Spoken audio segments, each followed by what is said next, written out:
I'm Effie Parks. Welcome to Once Upon a Gene, the podcast. This is a place I created for us to connect and share the stories of our not-so-typical lives. Raising kids who are born with rare genetic syndromes and other types of disabilities can feel pretty isolating. What I know for sure is that when we can hear the triumphs and challenges from others who get it, we can find a lot more laughter, a lot more hope, and feel a lot less alone. I believe there are some magical healing powers that can happen for all of us through sharing our stories, and I'll take all the help I can get. Once Upon a Gene is proud to be part of Bloodstream Media. Living in a family affected by rare and chronic illness can be isolating, and sometimes the best medicine is connecting to the voices of people who share your experience. This is why Bloodstream Media produces podcasts, blogs, and other forms of content for patients, families, and clinicians impacted by rare and chronic diseases.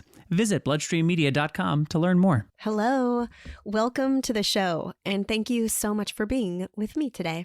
I haven't mentioned our Discord group lately. Discord is an app that you can download on your phone, or you can even access it via desktop. It's a private chat room with a bunch of super cool friends in the rare disease community. There are topic threads on self-care, mental health, IEPs, hospital hacks, all the things. And I'd love for you to join if you want a little more engagement and meet some people. The link will be in the show notes. It's our rare and relatable chat on Discord. So lots of you know I take Ford to Los Angeles every year to get intensive therapy at Napa Center. It's the best thing ever for him, and the 3 weeks make more of an impact than an entire year's worth of weekly therapy.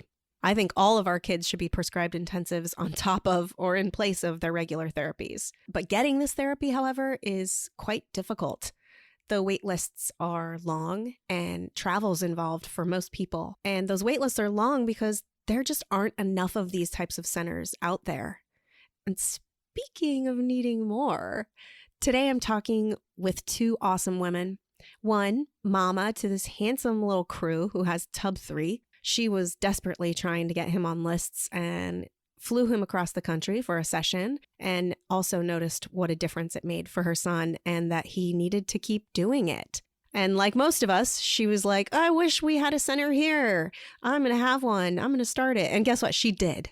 So thank goodness for her. It's in Spring Hill, Tennessee. And it's just really exciting. It's called Climb Intensive. And also on the show today, she's joined with her dear friend and lead physical therapist who has been there every step of the way to make this center happen.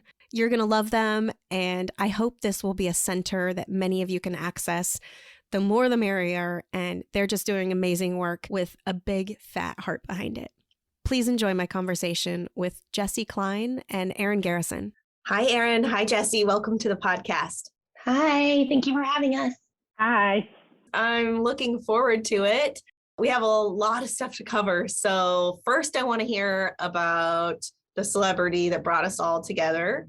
Tell us about your little guy. Well, he's the sweetest, cutest little guy ever, but he was born in January of 2020, so right before the world shut down, on January 23rd. We found out when I was about 20 weeks pregnant with Crew that he was missing his corpus callosum. And so we kind of didn't really know what that meant. We did kind of fell into the Google rabbit hole and looking for answers. We found different Facebook groups, which were great and very helpful. But what we discovered was that it was going to be a spectrum as far as, is it going to affect him mildly? Doctors said there's some people walking around without their corpus callosum now, you would know it. Or is he going to be on the further end of things where he would be pretty affected? But we still kind of didn't really know what that meant for us. Once he was born, we could kind of tell that there seemed to be a visual delay. We felt like, it was hard to explain, but it felt like when we were looking at him, Crew wasn't looking at us. It felt more like he was kind of looking through us. And still, even at that point, we were talking to our doctors and bringing it up. And they were like, well, no, the corpus callosum, it doesn't even have to do with the vision. And I wish I would have known what I know now. Still trying to push for some answers. But then finally, within a few months, we finally convinced them we need to have an eye specialist. And they told us, okay, yeah, we think he has septo-optic dysplasia too. which is where like your optic nerve hasn't quite developed all the way and definitely fully visually impaired. So that was kind of a whole nother thing we had to let sink in. And they kind of told us too, like there's different hormones that can be affected with that. So you'll need to see endocrinologists, and kind of things just started piling up to be like, okay, I guess you think everything's going to be okay. I think it's just like human nature. Like you're kind of like, okay, well, I know what this is going to be, but well, that won't really happen to us. But then it was like, wow, I'm starting to see like each worst case scenario is starting to happen. We kind of got into early intervention. We started that process. That's where we met Erin, which was great. And around the 1 year mark, Cruz started having infantile spasms. So I'm sorry, I get like emotional when I talk about this. It was a really hard time because basically like they started him on like steroids to start working on the spasms to get them calmed down. And it was just a horrible time because if you've ever had to have like your kid on steroids, you know, like the roid rage and all of those things are very true. He's like just really angry. He was losing lots of like his progress that he was making. Like any of the progress we'd made before during our therapy, it kind of seemed to be like going away. And it felt like he was like this shell of himself. He just got really like, obviously like uncomfortable and puffy, and he just would sleep or scream all the time. Luckily, we were kind of able to get that under control. But at that time, it was just like, what is going on? Like there seems to be more than just his corpus callosum. We met with more doctors. Unfortunately, that did get us hooked up with some, I wouldn't say like better, but kind of better neurologists that we were meeting with.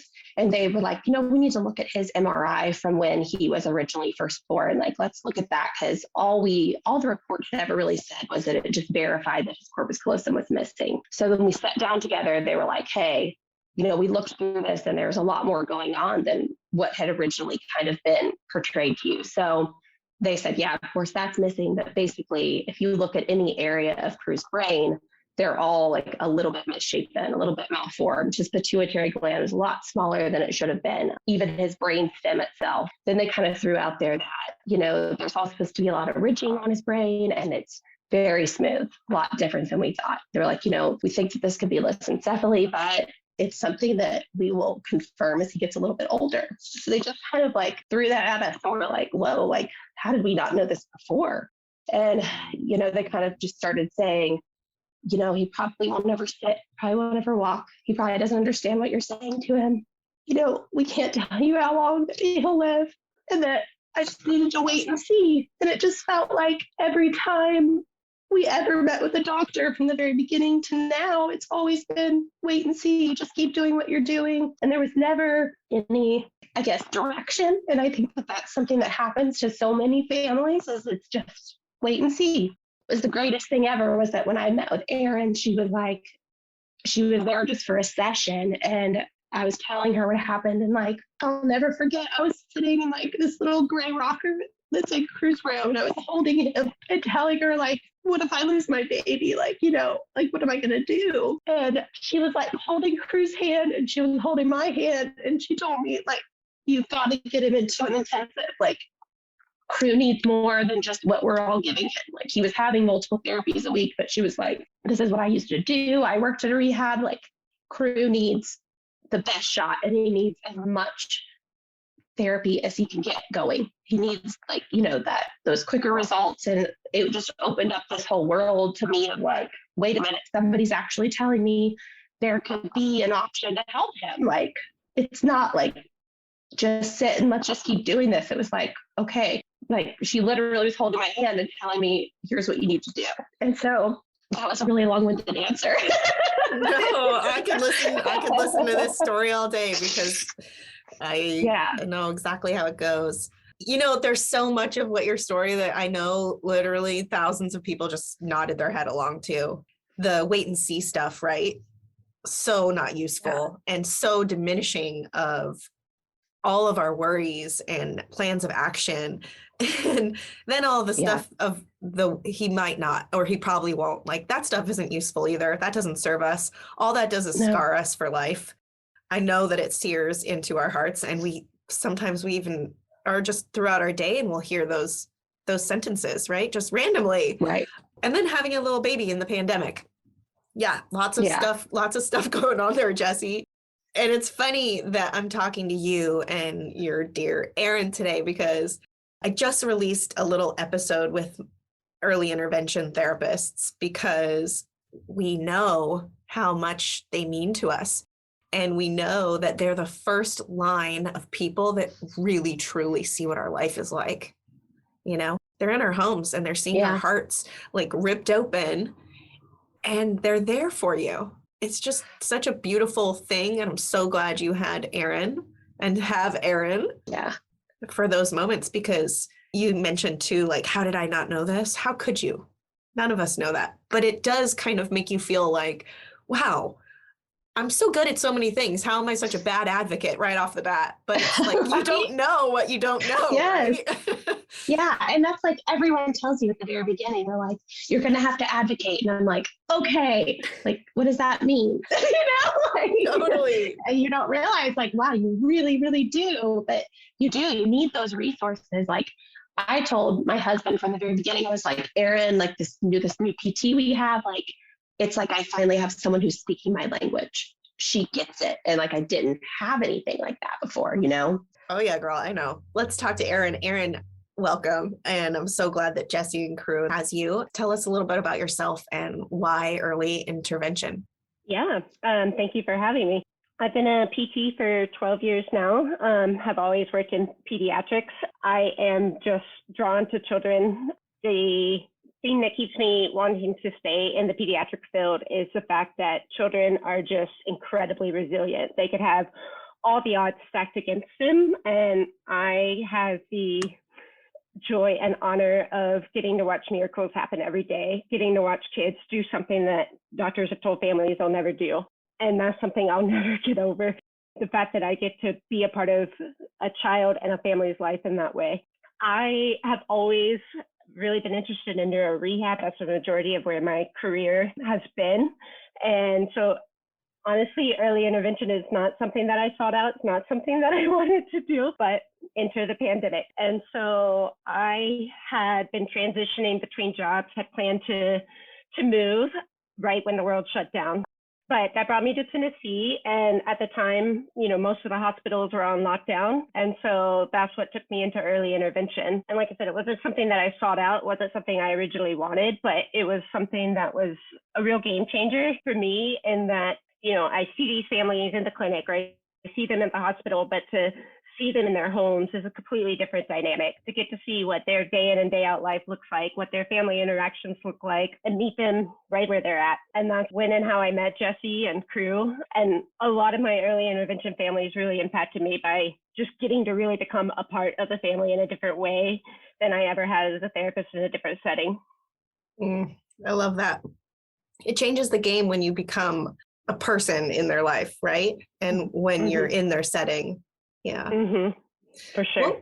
What was it about little crew or his mom or his dad that really made you just feel that connection? And I mean, built this beautiful friendship that you have now. Crew was one of the very first patients I got assigned to when I started working in early intervention. And so I met him right off the bat. And I remember the very first time I walked into the house, Jessie had warned me before I got there. She was like, you know, my sisters are probably going to be here and stuff like that. And like, it truly was that way. I walked in and the aunts and the cousins and stuff were all sitting on the couch, just every single one of them, like watching my every move and what I was doing at crew. And it was just, the whole family was completely invested in learning about crew, learning how to best help crew, how to best support crew. And I could just tell they were eating up my every word, which is intimidating, but I just also knew that they were that invested. They cared that much. And yes, you get families that are invested, but this was just a whole new level that I hadn't seen. And as Jessie has shared, they kind of just got hit over and over with, oh, and he has this, oh, and he has that. And to just watch her process that, but never lose hope and never give up fighting and just always just, what can we do? What do we do next? How do we help him? It impacted me in such a profound way. And so they are near and dear and like family to me now. I feel like I'm watching that moment in my head like a movie, the entire family there. Jessie, was there any experience or exposure to kids like crew before he came along? Or was there any sort of disconnect with your family about it? or how did they just come and circle around you and join in on the fight to help him like so robustly? We've never had really the exposure to a kid that had a disability, really, like growing up or anything like that. But my family's always been very like tight knit, and we've gone through losses and things. And so I think that it's always been a matter of, if so-and-so is going through something, like we rally around them. And so it's just sort of like, even we've had, like family members that have had cancer or this or that, and like my parents would pick up and move, or they'd be like, we need to get them into this clinic, but it's just always been like a tribe that's like, all right, we're going to figure this out. Like, and so it was a scary thing at the beginning of the pandemic, because like my parents are older, so they weren't able to like be around quite as much, and like they wanted to be, but like, yeah, I mean, my sisters and my kids, and now of course my family's, my parents are around there too. And yeah, I mean, they've been a really, like, I feel very, very lucky that they try as hard as they possibly can to get it. Yeah, that's really special. Yeah. And especially in a time like that where people weren't really able to see each other. I love that you just kind of made that bubble, because that support's so important when you have a kid like Crew, because it's a super isolating and really daunting existence, especially in the beginning. It actually worked out like amazingly too, because me and my sister ended up buying a house like maybe at 2 blocks away from each other. I don't know. It was probably, Crew was right about that 1 year mark. It was right around the time that his infantile spasms hit. And so it was just like, that's exactly what we were able to do. We were able to like really create just like that close bubble, and they're there anytime we need them. Yeah. Yes, you're so lucky. Yeah. So what happened? I mean, the two of you have obviously developed a business that we'll talk about in a little bit, but what was happening at home with your early intervention therapy that you were providing Erin, and what was going on with Crew that inspired you both to take his therapy to the next level? Well, so she had told me that we needed to go, obviously. And so we started trying to find a place, which of course, like you got the big guys like Napa and stuff like that, when we're like, oh, great, we'll reach out to them. It's like, oh, wait, there's like a really long wait list, got everybody logged in trying to get a spot. And so, but at least through them, we were able to get kind of like, hey, here's what we would recommend for Crew. What if you guys do get in, they give you kind of your idea. And so I kind of had shown Erin, like, here, like, does this look good? And she's like, yeah. And so I kind of was trying to search for programs that were similar. And so we did find like a smaller one that was right in Bakersfield, California. Great program. They're called LEAP. And they offered CME, which is much like the DMI stuff. And so we're like, okay, like this kind of makes sense that this would be the place that we would go. And Erin, you can chime in on like why you were kind of wanting him to go and stuff too. As probably most of you guys know, the early intervention model is very much a kind of model of train the parents to do the therapy and equip them. And while I was educating Jessie and her husband on what to do with Crew and how to work with him, and I was seeing him twice a week, which is like a big deal in early intervention. You usually are limited to once a week at the highest frequency, but I just knew that at the rate that I could see him, it would take him forever to just make some gains. And so, like I said, I could see the potential in Crew. He was responding to what I was doing with him. I knew that he was clicking. I knew that he was picking up. I knew that he was aware of what we were doing. And I was just like, he needs that intensive model to kind of jumpstart and really boost him so that we can really continue to build on that. In the early intervention setting, I couldn't provide that. And so I was like, I know that he'll respond to this. Unfortunately, I can't offer it. So we got to get you somewhere that can. I wish I knew about it when Ford was that young. I didn't know about Napa until after he was 3. And then I was on a waiting list as well. I love Napa. They're my people. And thanks for shouting out LEAP. I'll put them in our show notes too, because I feel like there just needs to be so many of these facilities and resources available to families. And we need to know about it before they're kicked out at birth to 3, because like you said, when they're so little and you can do so much with their body, it's such an important time to be getting that type of therapy for them. Yeah, huge. And that's what I really appreciated about Erin too, is like, I mean, Crew didn't have like a huge tolerance to therapy. He hated it, but she was like, he can do it. And there was other therapists or doctors kind of in my ear, kind of being like, he's little, you really shouldn't do this right now. And, give it time. but she was like, he could do it. You know what I mean? And like, I needed that. Like, I needed that push of like, go to do it. And it was amazing. Like, we got there, and this kid who would scream through, an hour of therapy a couple times a week, like, he was upset some, but he was like, he was pushing through, and I was seeing him like so much stronger than I'd ever seen. I was like, oh my God, like, he can do that. He can like bear weight. He can, like, he was coming alive. And it wasn't even so much that like, oh, we started crawling when we left, but it was like the cognitive abilities even that it opened up were so incredible. It was like I was getting to see like who he was, like he came alive. And like, it really was like this life-changing experience for us. Yes, I totally know what you mean, especially with the cognitive door that opens. Yeah. I remember just seeing confidence for the first time because he was powering through something, right? And it always takes a therapist who pushes them more and who doesn't let them kind of lax, even though it's hard and they hate it, but who pushes them for all the right reasons, because they get so proud of themselves. Yeah. And it's amazing. Yeah. Erin, can you tell us about the idea and the science behind intensive therapy versus going to your PT once a week? Yeah. So intensive in general is, doing 2 to 3 hours of therapy every day, 5 days a week for several weeks at a time. And honestly, if you just think about it from a logical standpoint of if you go to the gym once a week versus if you go to the gym for hours at a time every day, you're going to see that big change. Like, yes, going once a week, you will make progress. You will, progress along, but you're just not going to have that impact that you have if you dedicate and go intentionally for a couple hours a day, every day for weeks at a time. And so that is the belief behind the intensive model, is that when you go at that intense level, yes, it is hard, but you see results that sometimes could take a year to gain if you're only doing it once a week. So it's that level of giving the brain repetition, giving the brain challenge, giving the brain novel activities to really just stimulate and wake it up, turn it on, and help build new neural pathways. That's just not going to happen when you're only doing 30 minutes to an hour one time a week. That you're not going to get that repetition and that novel challenge to stimulate the brain in a new way. Totally. Yeah. I think all of our kiddos with extreme disabilities need to be in intensive therapy. Like, it needs to be part of their program. Once a week doesn't cut it, period. Exactly. Yeah. Okay. So you tried to get into Napa, no go there. You got into Leap. You flew across the country to Bakersfield, and Erin's been working with crew, and then you get back, and then what? What's your guys' big idea?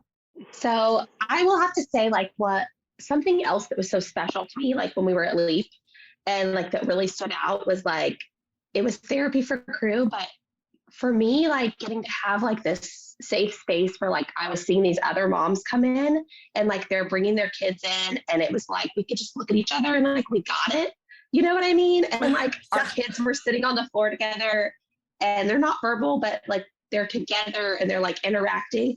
It was so therapeutic to me. Like, it was this like magical thing to have like this. I'm looking at these moms and I'm like, wow, you're ahead of me, and like, you're okay. Like, you're making it. You look good. You've had another baby, like you're like, I'm going to be okay. And like, so I was like, I can't lose this community. So when I got back home, or I was texting Erin while I was there, and I was like, we have to do this. Like, you have to learn how to do DMI. Like, we have to do this. And so, I mean, like, as soon as we landed, basically, I'm like, hey, but for real, I was serious. I really want to do this. You're like, I'm going to pay for your school. Yeah, exactly. What do we need to do? And so she came over, and like, we were on my back porch, and we kind of like got notebooks out, and we were like, what would your vision be? And she's like, what would your vision be? And like, we have like this thing with each other where we usually can kind of finish each other's sentences. And like, I don't know, we were like, this is perfect, because she cares so much about like her craft and what she does. And I care so much about making this like a special place for the parents and for the kids. And like, we don't even care if it stays tiny like this. We just want it to be the best experience and like the best care. And whether somebody comes to Climb or they go to Leap or 100 other places, I just want there to be 100 other places. Like, amen. I just want the kids to have this, because it is everything. And like, I didn't really even mention this before, but Cru's like genetic disorder, like his spot that is like his gene where it's at is like the only one. So it's like, I don't, I don't have like a for sure like a crystal ball, and nobody does that's in this world, but like we have to have these therapies because it's the best shot for our kiddos. Yes. And I love that you brought up the part about the community as a mom and finally being around other kids like Crew and just feeling safe and feeling hopeful in seeing other people on different journeys, but maybe a little ahead of you, and just finally feeling like you belong somewhere. There's nothing like that. No, I mean, it's like everything to us. Yeah. It's a bonus. It's a bonus when you take your kids to this, when you realize that it's not just for him. Yeah. And like, that's the thing. If you have your online tribe, like I definitely have like a little tribe of girls that I can like pick up WhatsApp at any time of the day and like send them messages, and that's like the world. But yeah, like when you can experience it in person, and like, it's just so beautiful for you and your kid. Totally. Yeah. So tell me about Climb. Tell me how long have you been open? What are your programs that you're running? How do people get in? How far are you booked out now? Are you people with the waiting list now? Because we're all trying to get this done. Go ahead, Erin, you go. So we opened our doors in January of this year, kind of end of January. And we had the same, like, we're opening a business still kind of in the pandemic. Is this a smart idea? Is this wise? Like, what are we doing? But like Jessie said, when we started talking about it, we just kind of said, like, as long as it makes sense and the doors keep opening, we're going to keep pursuing. And I could sit here and tell 1,000 stories of how we would be like, what are we going to do about this? And then within 24 hours, an answer would fall into our laps without us even doing anything. And so it just made sense to pursue this and open the doors. And so we opened in January, and of course, like figuring out scheduling, figuring out marketing, figuring out how to get the word out there. It did take a moment, but we just let it happen. Like we just kind of trusted the process and let word of mouth spread. And now we're pretty much booked out for the year. I think we only have like 6-ish spots for the rest of the year. Ooh.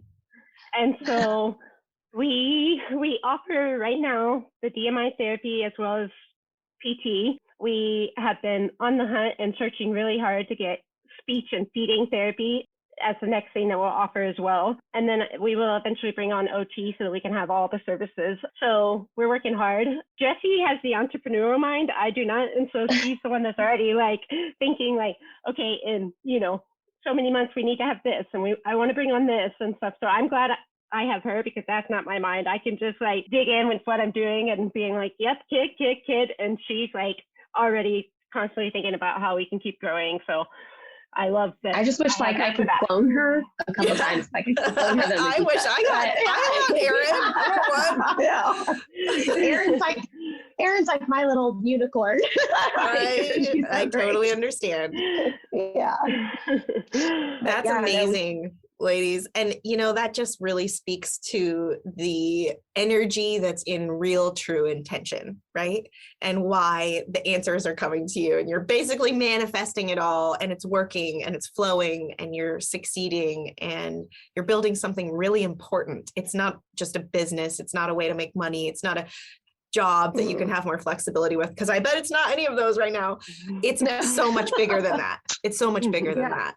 Yeah. Well, and that's kind of like been what we've said from the very beginning. We were like, look, if we can pay the rent, if Erin can get a paycheck, if Crew can get therapy, and if these kids are making gains, like that's all this has to be. Like, that's it, and I've just been so thrilled, because it's been kind of astounding, like how many people just still don't know about intensives. And so we've been spending so much time like educating like our community and trying to meet different people and things like that, because I just want like the word to spread to these doctors and to these other therapists, and, just to feel like, hey, you know what, I'm going to send this patient there. I'm going to say like, here's something that you can go to do, because it's so needed. And there really are options. You don't have to wait and see.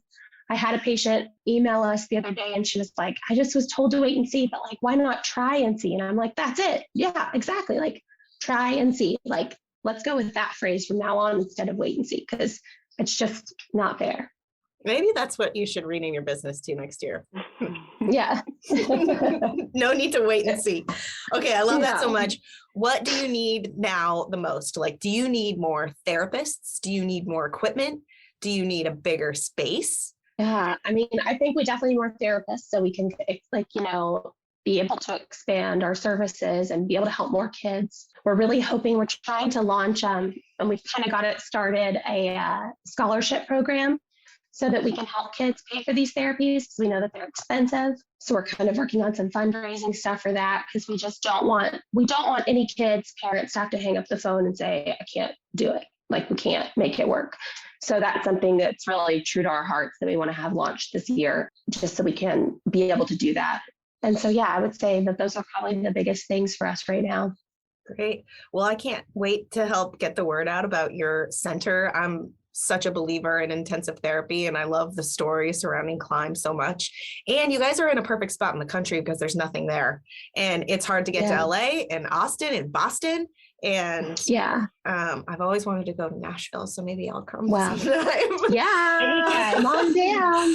We'd love to work with your little cutie. Oh man, he's so cute. Yes. Okay. Well, I am just so proud of you, and I know that this is going to be very successful in all of the ways, from heart and soul to needing more competition to let all these kids have somewhere else to go. And I'm really excited for the both of you. And I hope that we can share this with all of our therapists that we love that live near you or who are looking for new jobs, because intensive therapy is where it's at. And you should work here. Yes. Email, call us. Yeah. Yes. We'll have all the links to Climb in the show notes, and anything else that you guys want to share with me later, we'll put it in there. What about families right now? Where can they go to book, to check out your services? And do you have anything else that you want to leave them with? Just check out our website. It's climeintensive.com. All of the information about our services are there. You can read more about Erin and her skills. There are soon to be some testimonials up, but then there's also our intensive schedule that's laid out for the year.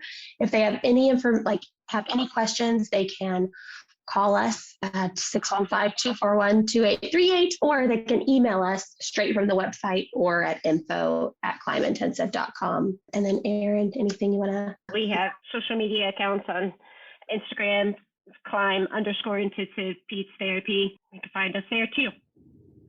Okay. Yeah. I do have one more question, actually. What would you say to the parents who can't get in any of the intensive that they've been trying to, and they just want a center near their home? What kind of advice would you give to someone who maybe wants to make this happen for their own kid too? Do it. Run with it. Don't stop. Figure it out. This is a game changer, and it will be life-changing for your kid. Love it. I would recommend just talking to your therapist. Like, maybe your therapist knows resources that you don't know about, that there are hospitals that offer like day rehab programs and stuff like that. So definitely tap into your therapist and see what they know is around and available for you and your community. Yeah. And also don't let things like insurance or stuff like that maybe stop you. We have been able to be really successful with helping people obtain gap coverage, to where maybe we're not in network with their insurance, but because we're the closest center to their home, we've been able to get coverage through their insurance. So don't always let just those first initial things where it's oh, we can't afford this. Don't let that stop you. Talk with us more and let us help you figure out some options, because a lot of times there are ways to get more services than what people just tell you on the surface. So it's really helpful to even send a message or whatever, and, talk with people that are in these different groups and stuff, because that's probably the most beneficial thing. Is there's always someone who has an idea. But getting that gap coverage has been a huge thing for a lot of our families. Awesome. That's really good advice. Thanks, Jessie. Thanks, Erin. It was so nice to meet you. Thank you, Effie.